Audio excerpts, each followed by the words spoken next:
People leadership is not the most difficult thing you're doing every day. You're doing it wrong. What is very interesting with universities is what you're learning not in the classroom. Feedback is the killer app for learning. I have never learned more than I have from people I trust around me, giving me their perspectives. Hi everyone, and welcome to this episode of the podcast in partnership with Megaverse, our awesome sponsors. More about them later. Now, if you're not subscribing to this channel right now, if you could do me a favor and subscribe, you've got no idea how pleased I would be. Whatever channel that may be, it might be on YouTube where you're watching me, it might be you listening to me right now on Apple Podcasts, Spotify, or whatever it is. Please subscribe, give us some feedback, let us know what you like about the show. It means the world to me if you do that. And I promise you, the more consumers we get of this content, the better guests I can bring to you. That's my small request. Okay, on to the podcast. Today's guest is a specialist in understanding learning within businesses. So many companies don't take learning seriously. And proof of that is 1 in 4 employees here in the UAE leave their employer every single year. So 25% of the workforce is changing. 9 times out of 10 is because the employee doesn't feel like they belong, they don't feel fulfilled, they don't feel part of something, they don't feel engaged, and they don't feel listened to. How do you, within your businesses, go about developing your employees? And if you're an employee yourself, how does your employer go about developing you? Jo Kearney is here, Chief Learning Officer of a number of multinational organisations, and she's going to give us her expertise and talk to us about the things that businesses do well, businesses do badly, and what your employer or your employee can do to improve their journey with your organisation and also make sure they get fulfilling, exciting, and career development opportunities within the organisation. Let's cue the music to Jo Kearney.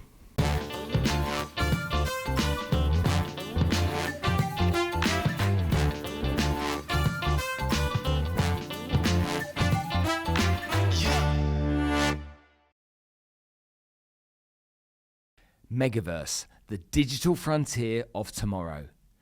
Megaverse stands at the cutting-edge intersection of technology and imagination.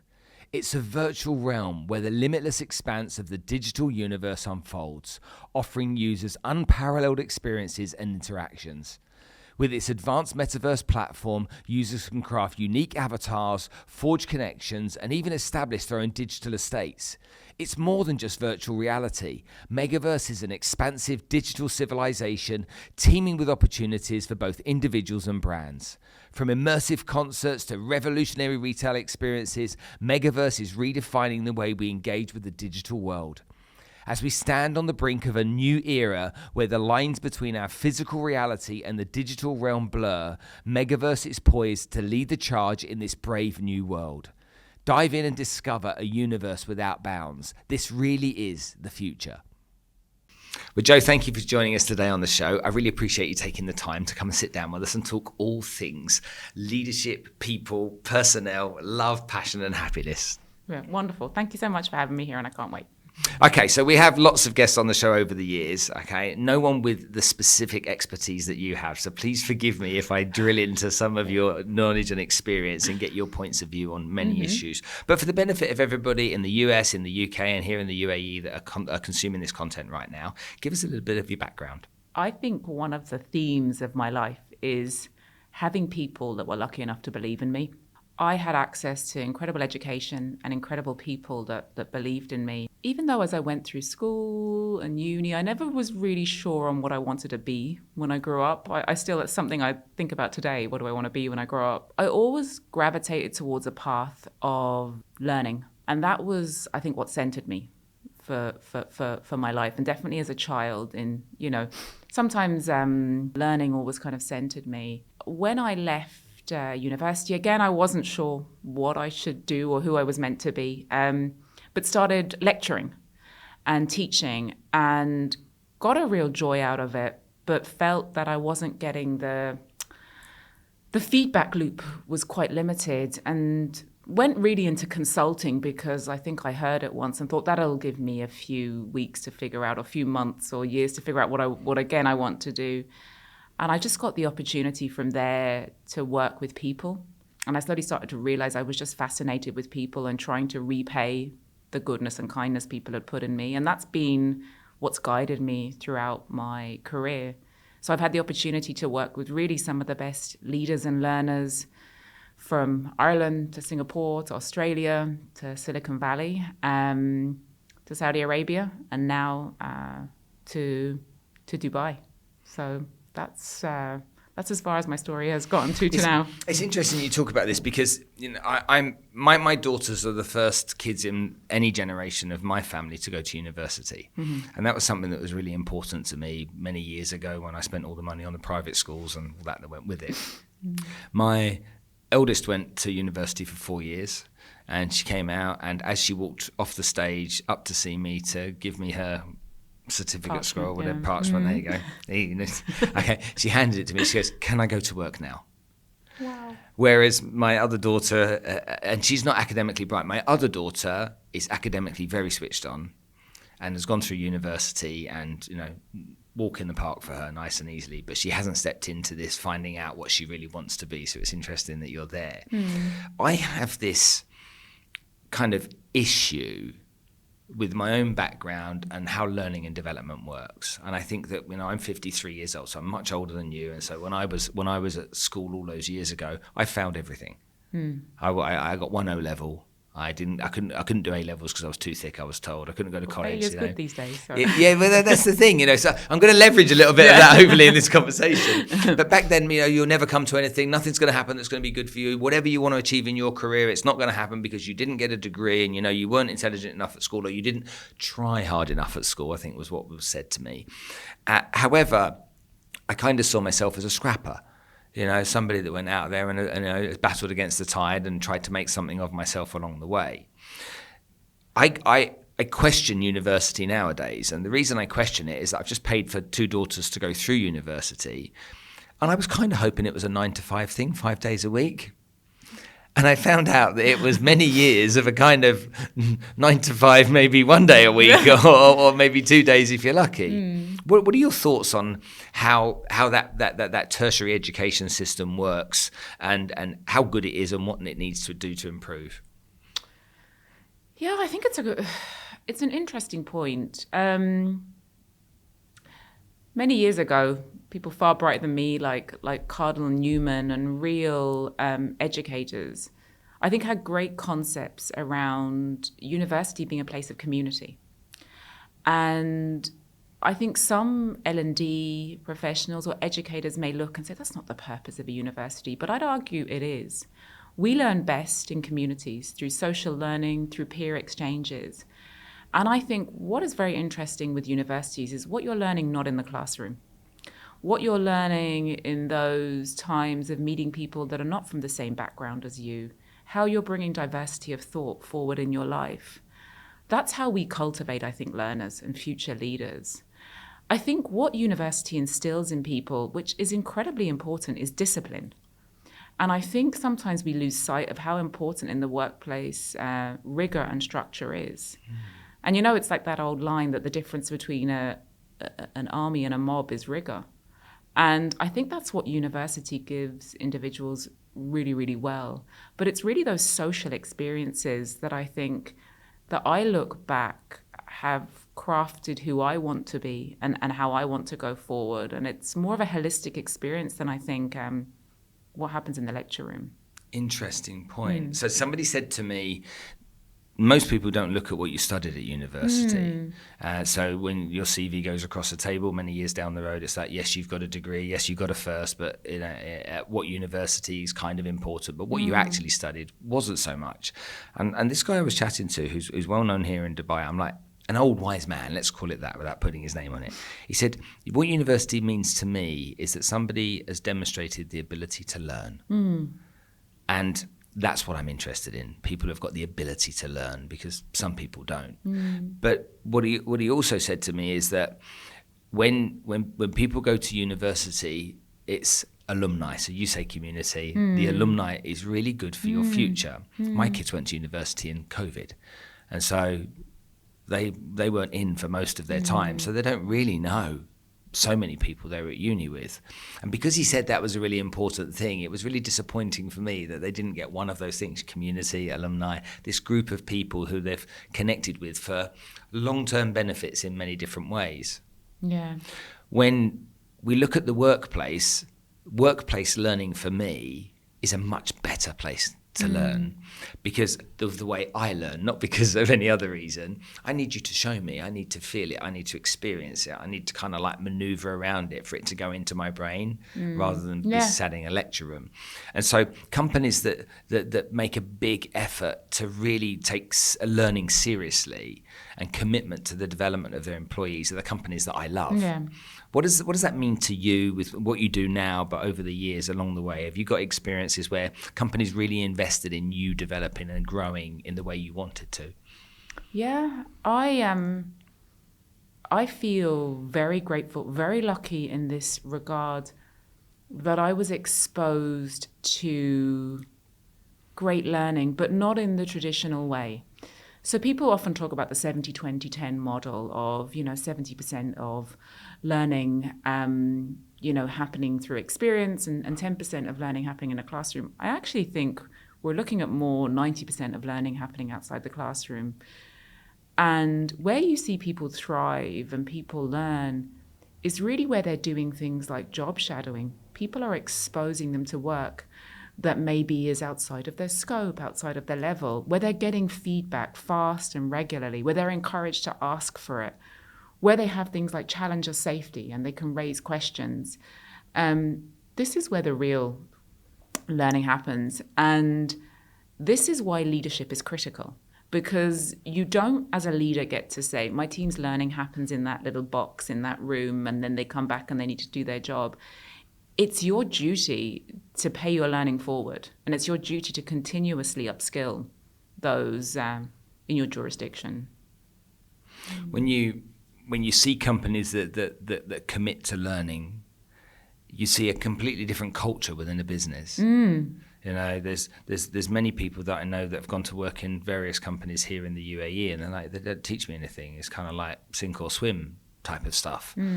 And I think to myself, what's the upside for an employer to do that? Where's the upside of the sink or swim? And I'm yet to find it. I would challenge that. I think sometimes I've had the most edifying, learnful experiences of my life when I've been put into those sink or swim situations. And I've been put into them regularly. Okay. When, as a consultant, you're sold onto a project, many years ago, and you're like, oh, I'm now an op model specialist. Interesting. Oh, no, turns out I'm an org design specialist. No, now I specialize in Oracle LMSs. And there is no couch to land on. It's a hard floor. And you're there having to teach yourself. You're there having to quickly adapt to get something suitable for the client. And of course, everybody wants to be given a good induction, a good onboarding. But it's in those tough times that I think I would look back and reflect and say, that's when I've learned the most, because I relied on myself. And I think that's a big part missing today in learning and development is accountability. You own your learning. I really think we need to stop waiting for organizations to hand us a menu card, but really just to go up and, order off the counter ourselves. You really have to be very ruthless about owning your own learning and realizing the best learning does not happen in the classroom. My daughter's in real estate here in Dubai. She's in a highly competitive environment with lots of people, and I've got some feedback. I haven't even got it, it's on my phone. Basically from her boss saying, Spence, I just wanted to share some information with you. I'm really, really impressed with how Taylor's progressing. She's done incredibly well over the last few weeks of joining us. What sticks out more than anything else, though, is her discipline and work ethic. She's absolutely dedicated to this, and she's just relentless. And these are such important characteristics for the role that she has, and I just want you to know that we're really pleased with her and we have high hopes for her. Now, obviously, as a dad, I'm really proud of that.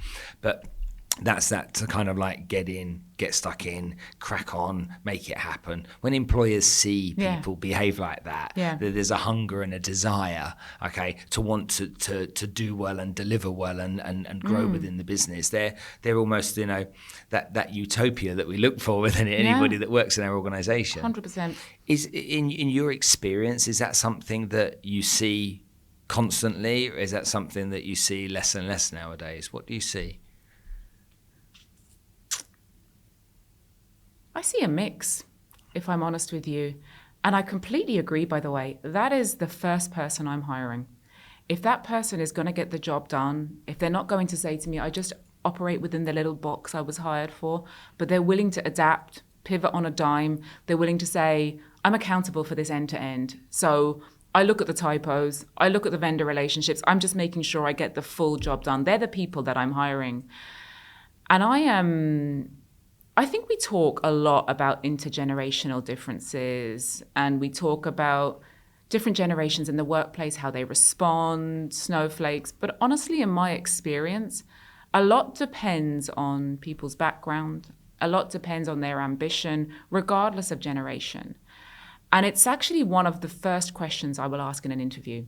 So if I'm hiring someone, normally I have wonderful people around me pre-screening them. So when they get to me, I'm like, I know you know learning and leadership. Okay, I know that they've screened that. What I want to know is if things change, if the heat comes on, are you able to manage? What do you do when things change? What do you do when there's no structure and you have to make black and white out of the gray? How do you work? How do you operate then? And they're the people that I want in my team. So I can see why you got this feedback about your daughter. It's exactly what would matter to me. Is that people that are able to find calm in the chaos? Yeah, I think project calm in the chaos, I think is important, especially as a leader, to provide that clarity, stability, inspiration for your people. It's really never been more important than now. I think we're all hardwired for things like certainty and clarity. And we're going kind of globally from crisis to crisis. And we didn't have the certainty that we craved in COVID. Since then, we are seeing kind of war, recession, economic crisis. People don't have the types of certainty that they relied on. So they're really now demanding more of that in the workplace. And where I'm seeing people that can bring that at any level, that, okay, let's try and get all the muddly wires and try and create something out of this. They're the people that are really thriving in this very volatile environment that we're in right now. We saw on the news WeWork recently going into bankruptcy, just Chapter 11, that was just announced a couple of days ago. We've obviously got what's going on in Israel and Palestine at the moment, and the terrible atrocities taking place there. It seems to be we always go from one aspect of chaos to another. There always seems to be, for me, it just feels like there's always uncertainty. But you're essentially stressing that the people that can thrive in that uncertainty that are able to do that. That's like the people in the military, aren't they? When they're at war and the bombs are raining in, that they're able to keep their troops together, keep themselves organised, put the plan out, and make sure that everyone executes the plan, no matter what's being thrown in their way. Yeah. Gosh, those types of people sound fantastic. How do we find those types of people? I mean, surely are they needle in a haystack characters, do you think, from your own experience, or do you think it's easy to find someone with the attributes and then you can teach them what they need to know so that they can cope with that type of stuff? Look, they aren't everywhere. And I think you can test for it quite well. I mean, there are some advanced kind of AI and analytics games that you can get that allow us to understand the potential and propensity of someone to do that. I think asking people for examples of where they've done it, and it never needs to be, when I was working at this really, highfalutin job, but where did you do it in university? Tell me about where you did it growing up in a it might have been an after school community that you were part of.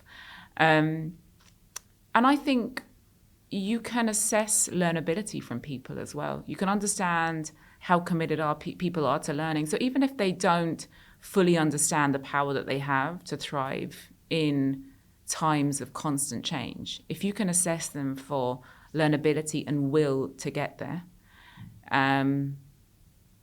I think you can be successful. Often in learning, we talk about the trifecta of will, skill, hill.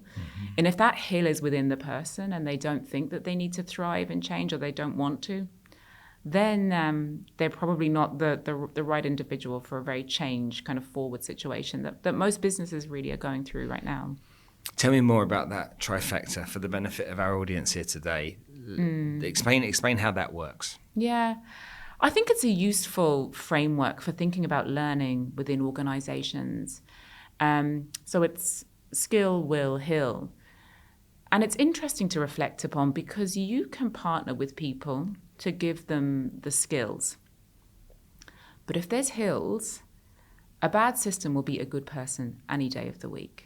So if you're not setting up your technological infrastructure, if you're not enabling your people to work together, to partner well, if you're blocking them with a bad leader, that hill will block the skill from shining through. And the other thing that is so critical is that will, is that desire to continuously learn. Because as we've said, it's not about that 5% in the classroom, but it's about that will to take the learning out of any situation that they're in, good or bad. And if those three aren't in harmony in organizations, you'll see good people leave and you'll see people not thrive where they could do. What's the number one reason that people leave companies in your experience? It's probably poor leadership. Yeah, I think people leave people. It's okay, so you know that and I know that, and as you said that, I'm sure that most people watching or listening to this right now is like, yeah, I know that, that's fair. So it's kind of like a common answer. And we all agree on it. Do you think companies or company owners or the leaders of those businesses care enough about that problem to fix it? Or do you think that a lot of the time they brush it under the carpet and they try and find another reason other than poor leadership? I think it's probably a combination of both. I think good companies try and make sure that when people go into leadership or management positions, that's not when they start getting the training to do it, but you're incubating that mindset of people of leading others before they even get to the position. So you're de-risking it. And you probably get the other side of it as well, where companies don't invest in it because they see learning as an overhead and a cost as opposed to an investment. And then it's very easy to blame economic conditions or the socioeconomic climate, when really I have seen companies operate under very difficult conditions, but because they have had leaders that give their employees very bespoke, personalized leadership relationships, have kept them and they thrive. I remember my first ever leader. But I kind of think leaders used to be like this kind of Colonel Custer type figure when I was younger. But this great leader that I have, he taught me how to sell. And we would have training at 6:15 in the morning in the company. And we'd get to office early for this training. And we had a name for it, and there were 16 of us, and we were all these trainees, and it was called the Early Bastard Club, because we were like, and if you didn't get in at 6:30, then they would lock the doors and say training has to. Now, bear in mind, this is the late 80s. Yeah. But I loved it. I loved it because we had 2 hours of training every morning before the office started, and that training, it was practical training, which meant a privilege. I absolutely. Yeah. And David Schillingus, who taught me. Was the guy that never raised his voice at me.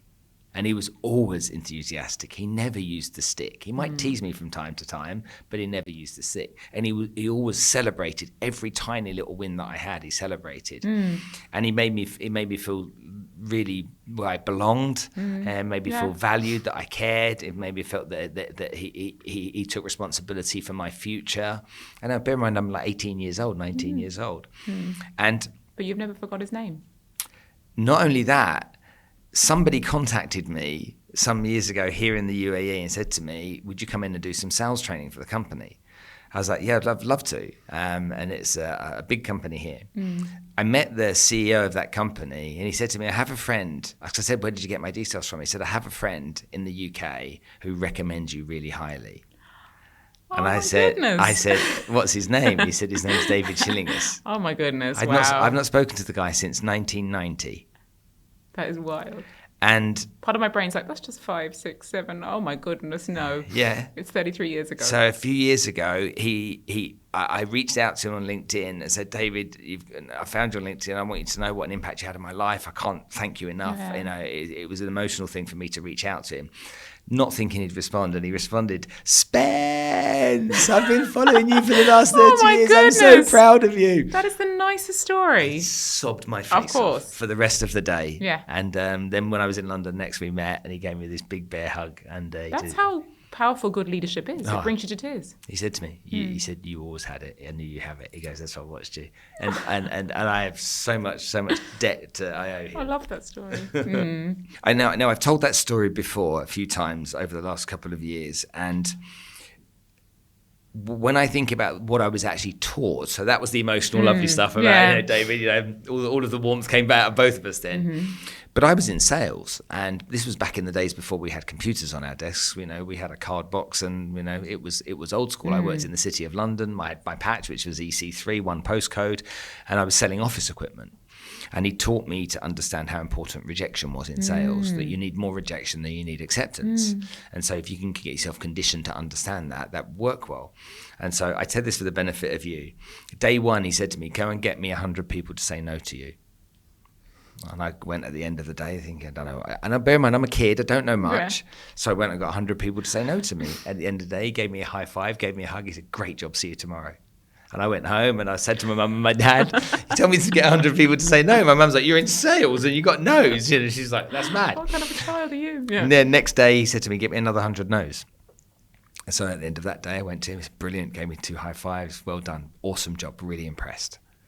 And so I was like, okay. And then the next day he said to me, do me a favor, get me 99 no's today, please. I just want one yes. Get me 99 no's. And obviously he was teaching me to understand how important rejection was. And so it went from 99. And I got the one yes and the 99 no's. And he said, tell me, I said, shall I tell you about the yes? He said, I don't care about the yes. Tell me about the no's. Wow. And then the next week it was the 98 and 2, and then it was 97 and so on and forth until he said, till we got to a point. He said, when you've got 99 and 1, okay, that's 100 to 1. Okay, you got 99 to 2, it's not 98 to 2, that's 50 to 1. He said, when you got 96 to 4, that's 25 to 1. Yeah. And so he was teaching me these odds. But what he was teaching me was something that was probably the most important tool that I learned in sales that most people in sales over the years have struggled with, rejection. And because I was taught to understand the importance of rejection. And that for me, from that one man taking that time and paying attention to me was so fundamental. And I think we've all got a story in there, haven't we, of a great leader, someone that had an impact on us. Tell me your one. Yeah. Well, I have to say, in reflection of this individual, he's incredibly prescient, because it seems like even before psychological safety was in the literature, that's what he was giving you. He was giving you that ability to fail and to surface failure, because it's a far better teacher than success ever is. So, I'm like, is he looking for a job? He's retired now. Goodness, Is he looking for a job? I know. It's so funny you say that. I know. Always on the lookout. We're recruiting through the Spencer Lodge podcast today. We're doing Joe's recruitment campaign, hiring execs.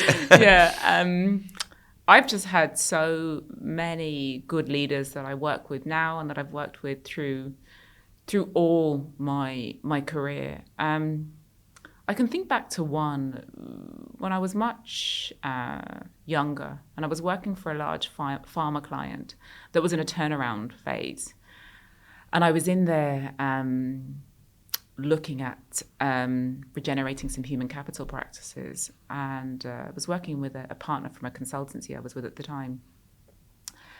And there were 2 things that I will never forget with this individual. He's called Rob. I'm going to call him out so I can message him. He could go from street to sky in seconds, and that has always impressed me as a skill set. Meaning, he could think about long-term strategy to think about how this pharma client could operate in a completely different way, but yet he could tell you the number of a change request off by heart for a technical implementation on a system. He could go between both. And what I loved about that is that you knew working with him, he was in the trenches beside you. You knew he had your back. You knew if you were trying to figure out a really small problem, he'd solve it. But at the same time, he could inspire you like no one else, because he understands how everything worked together.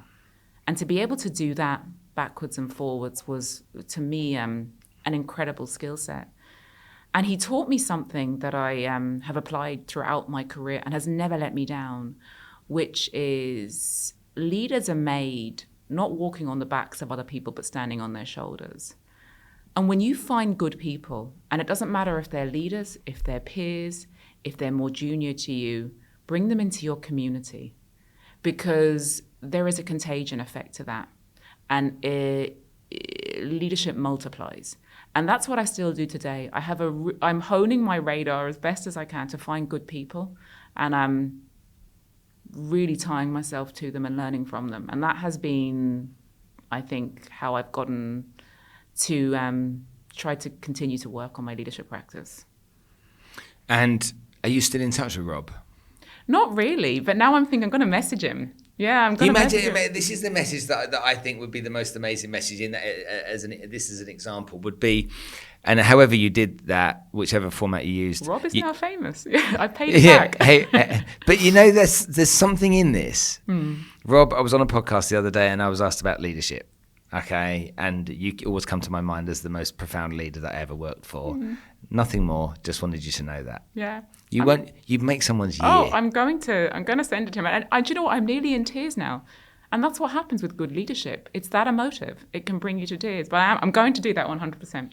Brings you to tears. It's like we think about that relationship. And so that then kind of like pours into the next part, because it's like wellness. It's like when you feel you belong. Yeah, belonging is huge. And it's so, it's just not talked about enough. It's like, where do I belong? And this whole COVID thing, and for me, I'll constantly say I'm old school. I don't get this working from home thing. I don't get it because I don't like to be on my own. I got my energy from being around people like you, so I want to be around as many of you as I possibly can be, because that fires me up even more. You say go and sit in the corner and work on a project on your own. I'm the guy that's like at school, looking out the window. It's like I need to collaborate on that. I need to, let's do the bit I can do and you do the bit you can do, but let's do it sat next to each other so that we're a team. And so that sense of belonging, how do you create that? How do you create that? Yeah. In I would say quite bespoke ways that are very individual to the people that you work with, because you have to respect that we're all so varied and different as humans.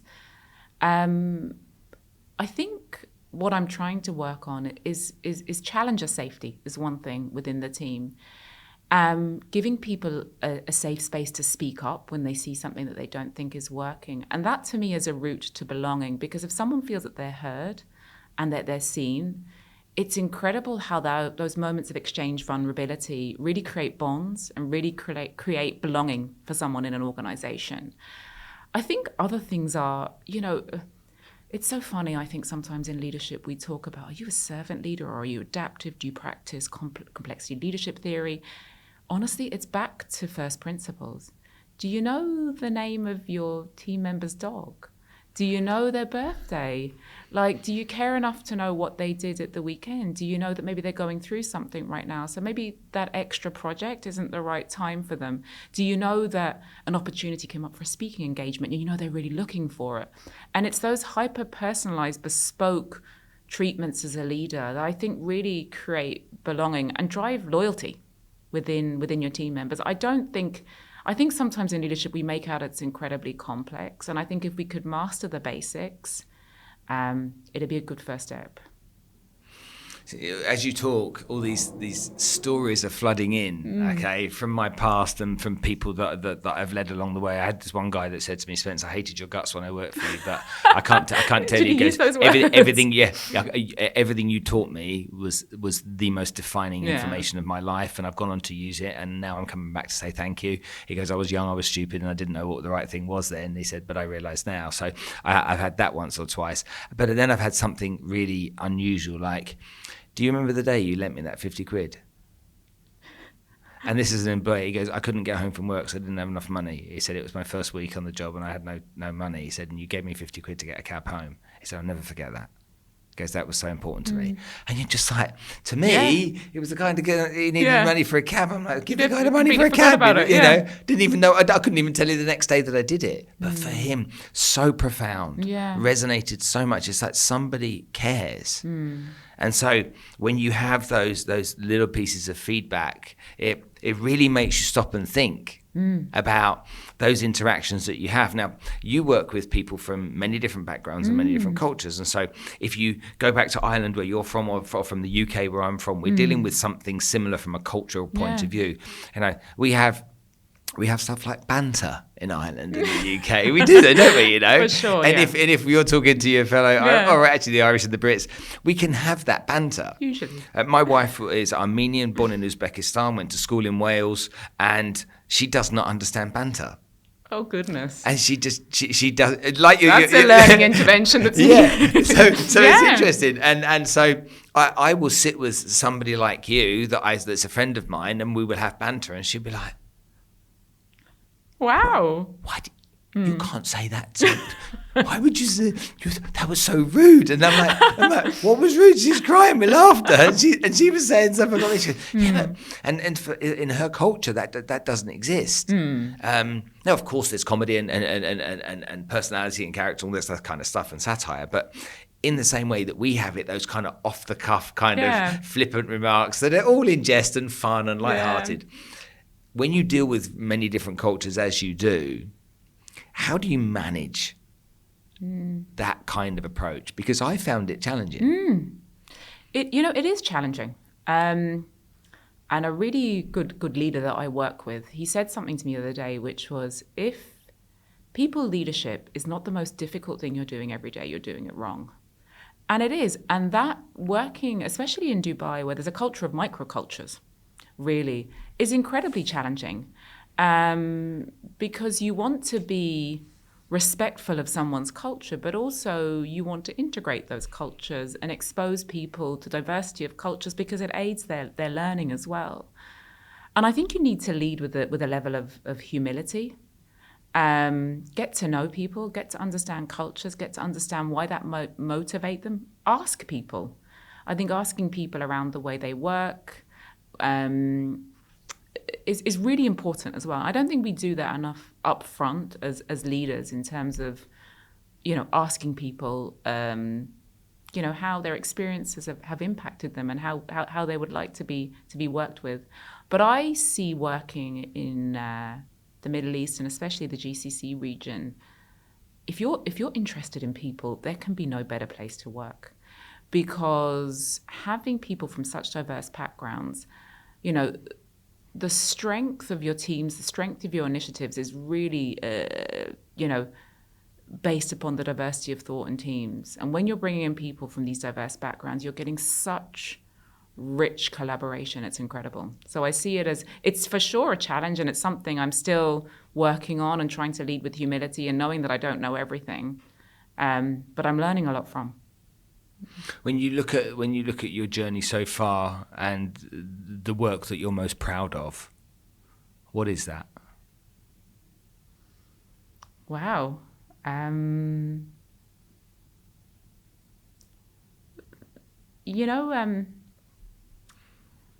think any time I have helped someone see the potential that they didn't see in themselves, that to me is that's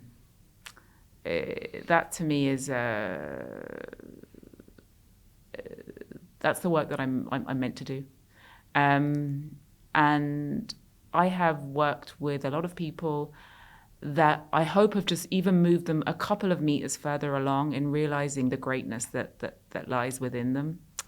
And I know that sounds a little utopian, maybe, but no, not at all. Yeah. I'm so glad you said that, and I didn't know that was going to be your answer. Yeah, I didn't know it either. It's like I see the potential in people. Okay, so much more than they see. Yeah. And I'm looking, and I'm like, that person. And Danielle, my business partner, joined me when she was 19 years old, and I knew immediately, within an hour of knowing her, she had something. And Danielle had to be pushed. She didn't have the confidence.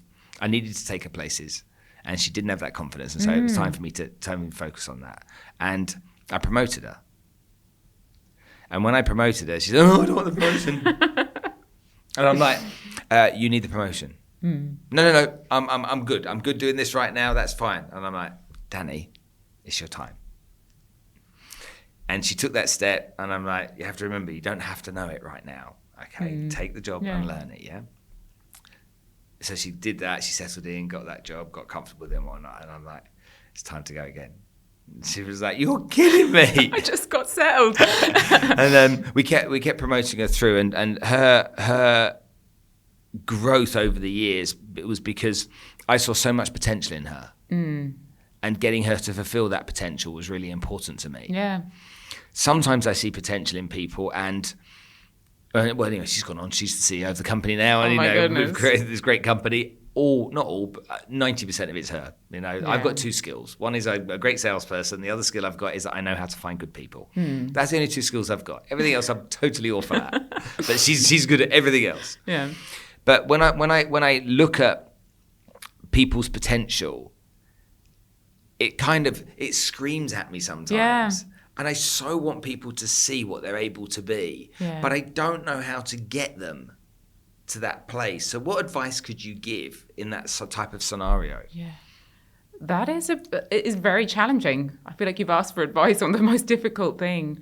And I have to admit, I find that personally very challenging because I'm someone who likes control, order, structure. But the way that you help people tap into their potential is through giving them autonomy and through giving them the space to fail and through adopting a coaching mindset where instead of saying to people, "Look, I would do it this way," that you say, "Okay, how would you do it?" And that's what I try to do a lot more of, to not solution for people, but to let them see what's in them, to let them come up with the answer and then reflect it back. Because often in this fast-paced environment, we come out with solutions, we come out with answers, and then it's the next thing. But I think remarking upon them, pausing and reflecting and saying, do you know that you've just developed an incredible leadership development program? I have someone on my team at the moment who just developed the most incredible program, but he's already on to the next thing. And that's because he's brilliant. But, taking those moments. What's his name? You have to say his name now. You've given such a godly compliment to him. He's going to kill me because he's the most humble leader, but I'm going to call it out. He's called Tarek. There we go. Tarek, congratulations. He's going to kill me. So please don't. Yeah, but we sometimes just don't take moments to reflect. And, when you think about it, has anyone ever complained or have you ever seen any output in an employee pulse check that says, "I was recognized too often by my boss"? It just doesn't happen. And I think we need to realize that sometimes in our heads, we're thinking, he did a really good job. But are you saying it enough? Are you saying to people, like, that was really well done? Like, you really came up with that by yourself? Because that's a confidence instiller in someone. And if you that's so important. And this is something I'm criticised of. So the fact that you're saying it is just like banging on my head. It's like, how often do you say? To me, there's this whole thing though, and this is a Spencer problem. So please don't make it anything else. Okay, this definition of saying well done sincerely, or saying well done for the sake of saying well done. And to me, it's like a well done is deserved when a well done is achieved. And kind of a bit old fashioned in that, so don't criticize me. But you're right, like everyone that's ever said well done to me, it's never done me any harm. Yeah. It's always made me feel better. Sophia says to me, when you come to work and you're in a great mood and you're full of support for everybody and you're wonderful, and she goes, I'm 25% better that week just on the back of that. I'm like, don't tell me that. Yeah. I want to stay grumpy for another hour. I can't imagine you grumpy. But it's true, as a leader, you have an outsized impact. And your mood and your energy, it impacts those around you. So you better be pretty careful with it, Well, then that's a good question then. So how do you regulate your mood? I mean, because you're doing your job and I doing mine. We're faced with challenges, okay? And, and it may not be work related. It could be personal stuff that's going on that comes, sideswipes you without you knowing it. How do you stay in that kind of like, I'm being the best person for my team type of space? It's not easy. If you're serious about leadership, that kind of stuff is not easy. I have changed meeting times, pulled myself out of things where I'm like, I am not in the right headspace to go into this and inspire my team. If I can't drain the emotion out of myself before I go into something, I won't go into it, because the damage that you can do can be irreparable. And I think you have to give yourself that space. I think I also ask for feedback a lot as well. And I think asking for feedback is very, very important. Yeah. If you want it. Yeah. Well, do you know what? You've got to start craving it. Yeah. Because when someone says to you, "Can I give you feedback?" It's a bit like the cortisol equivalent of hearing footsteps in the dark. It's a bit like, what have I done? And I think if we turn the tables and start asking for it, it deregulates the threat mechanism a bit. And I regularly have to say to people, like, how did I show up in that meeting? Was I a little terse? Was I a bit emotive in there? And realizing I have good people around me that I trust. And when they say, maybe, then I think, okay, I'm not going into that situation like that again. That's really, really interesting to have the courage to ask that question. Oh, it's very hard, and half the time I don't want the answer, but you have to have humility.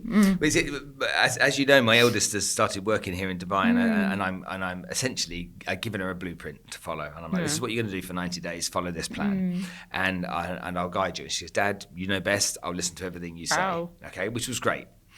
The end of the first week, we were talking, and she's like, "You've got a really, really funny way of putting things across." And very much it's my daughter, so it's not somebody I work with. And I'm like, "What do you mean?" She says, "You could say things nicer." Interesting. And I'm like, "Well, what do you mean by that?" She said, "Look, whatever you're telling me, I'm taking out of what you're telling me, and I'm doing what you're asking me to do. So I can see past the, you're my dad, the personality flaws that you have, Dad, and I can take the value from the conversation." She's not scared of giving the feedback. No, she's not. She's not. But she says, sometimes you're telling me more aggressively. It's almost like you're frustrated, and I feel your frustration, and I'm learning at the moment. And she goes, I'm already frustrated myself. I don't need your frustration as well. And when she told me that, I sat there, and my wife said to me, "Yeah, take that." Listen to that, eh? I was like, great. Thank you also for the feedback. Yeah, but then I was talking to Danielle about it, and I said, because Danielle said, Spence, you can take 100 people that you train, she says, and you'll turn 5 of them into superstars, like superstars. She goes, but you'll frighten 20 of them off because you're so direct with your approach. She goes, the people that want to be superstars, you are the perfect person to work with. The people that have really low levels of self-esteem, really low levels of confidence, sometimes you're too much for them, you're too intense for them. And she said on the flip side, she goes, I'm too soft on them. She says, I become the mother, okay? Which is an interesting dynamic. Yeah. But it really made me think about then my style. It made me stop and think, how do I talk to people? Okay. And Sophia's in the background there listening to everything I'm saying. So very differently, Dad. Yeah. It's just like how do I talk to people, and how can I talk to people differently? And if the fact that you go into a meeting and was I terse? Can I get some honest feedback on there from people that you trust?